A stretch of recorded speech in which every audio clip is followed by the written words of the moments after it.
Hi friends, welcome to our channel పేలార్కింగ్స్. Friends, మీకైతే తెలుసు కదా నేను మా అన్నోళ్ళ ఇంటికి వచ్చానని. ఈరోజు సండే స్పెషల్ అని చికెన్ తేయడానికి అయితే వచ్చాం ఫ్రెండ్స్. మేము చూడండి అయితే అక్కడ చికెన్ అయితే కొడుతున్నారు చూడండి. ఈ చికెన్ షాప్లోనే గుడ్లు కూడా ఉన్నాయి ఫ్రెండ్స్.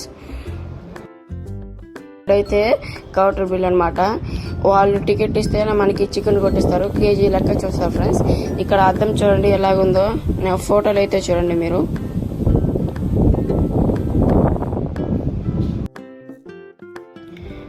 ఫ్రెండ్స్, చికెన్ కొట్టే వాళ్ళు ఇద్దరు ఉన్నారనమాట. ఒకరైతే బాయిలర్ కోళ్ళు కొడతారు, ఇంకొకరైతే నాటుకోడి కొడతారు ఫ్రెండ్స్. మేమైతే నాటుకోడి తీసుకున్నాము బిర్యానీలోకి. చూడండి చుట్టుపక్కల షాపులు ఎన్ని ఉన్నాయో, బ్యూటీ పార్లర్లు మొత్తం అయితే ఉన్నాయి. మా ఇంటికి దగ్గర ఫ్రెండ్స్, మా అన్నోళ్ళ ఇంటికి దగ్గర ఈ చికెన్ షాప్ అయితే. చూడండి చుట్టుపక్కల ఎలా ఉందో. ఈ వీడియో మీకు నచ్చినట్లయితే లైక్, షేర్ అండ్ సబ్స్క్రైబ్ చేయండి ఫ్రెండ్స్. సండే స్పెషల్ అయితే ఇదన్నమాట. మాకు బిర్యానీ చికెన్ మా అన్నోళ్ళ ఇంటికి వచ్చినందుకు సండే కాబట్టి. Bye friends, like, share.